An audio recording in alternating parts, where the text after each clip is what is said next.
বন্ধুরা, আজ আমি আপনাদের সঙ্গে শেয়ার করব পোনা পাতুরি।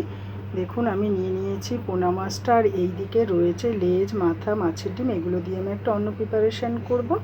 আর এইদিকে দেখুন নিয়ে নিয়েছি কুমড়ো পাতা, এদিকে নিয়ে নিয়েছি পেস্ট করে নিয়েছি। সেগুলো কি কি পেস্ট করেছি সেটাও আপনাদেরকে আমি বলে দিচ্ছি। নিয়েছি সর্ষে, পোস্ত, রাঁধুনি, আর এদিকে দেখুন কাঁচা লঙ্কা, আর এদিকে আমি সর্ষের তেলটা নিয়ে নিয়েছি। তার সঙ্গে নিয়েছি নুন, হলুদ, সমস্ত কিছু একসঙ্গে এটাকে মাখিয়ে নেব। মাখিয়ে তারপরে মাছের সঙ্গে মাখবো। আর এই যে কুমড়ো পাতাটা কিন্তু একটু ধার ধার থাকে, আমার গাছের একদম সদ্য কচি পাতা। আর এই পাতাটাকে কি করব, হালকা একটু নুন ছড়িয়ে দিয়ে একটু গা ঘষা মতো করে নিলেই কিন্তু একটু সরু সরু যে ধার ধার লোম লোম টাইপের থাকে সেটা কিন্তু নষ্ট হয়ে যাবে।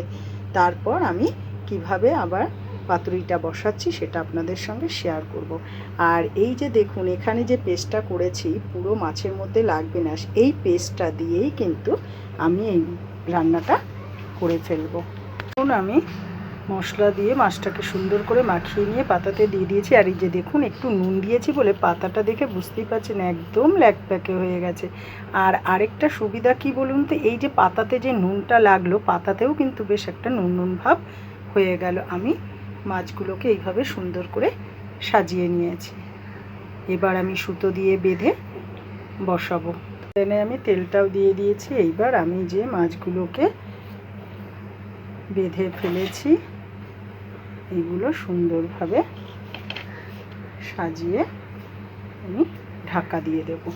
আর প্রথমে আঁচটা একটু বাড়িয়ে নেব, তারপরে কিন্তু আঁচটাকে কমিয়ে দিতে হবে।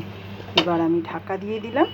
এবার আস্তে আস্তে ভাজাটা হবে, তার ভেতরেই মাছটা সেদ্ধ হয়ে যাবে। তাতে কি হবে, একটু সময় দিতে হবে। এই যে আমি ঢাকা দিয়ে দিয়েছি, এর গায়ে যে ঘামানো জলটা হয়েছে এটা আমি দেখুন এইভাবে দাঁড় করালে ওর গায়ে পড়বে। আর এইভাবে আর একটু হলে আমি উল্টে দেবো। এই ঘামানো জল দিয়ে দিয়েই কিন্তু সুন্দরভাবে হয়ে যাবে। দেখুন এবার আমি পাতুরিটা খুলে ফেললাম, কত সুন্দরভাবে হয়ে গেছে। এবার আমি ভেতরটা খুলে আপনাদের সঙ্গে শেয়ার করব। একটু ঠান্ডা হলে আপনাদের সঙ্গে শেয়ার করব। দেখুন বন্ধুরা, কত সুন্দরভাবে পাতুরিটা হয়েই গেছে। আর আমি ওই জন্য খুলে দেখিয়ে দিলাম। আর এইদিকে দেখুন যে মশলাটা আমার বেশি হয়েছিল, আপনাদেরকে যে আমি বলেছিলাম এই মশলাটা দিয়েও কিন্তু আমি মাছটা করে ফেলবো। এইদিকে দেখুন মাছটা আমি ভাপাও করে ফেলেছি। মশলাটা এক্সট্রা হয়েছে বলেই আমি ব্যাপারটা করে ফেলেছি। যদি আপনাদের এই প্রসেসটা ভালো লেগে থাকে আর এই ভাজা পোনা পাতুরিটাও যদি ভালো লেগে থাকে, অতি অবশ্যই লাইক, শেয়ার, কমেন্ট করবেন।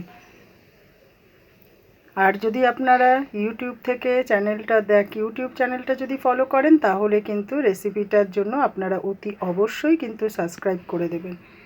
আপনারা সব সময় আমার পাশে থাকবেন, আমিও আপনাদের পাশে থাকব। এভাবেই আমি রান্নাটা আপনাদের সঙ্গে শেয়ার করলাম।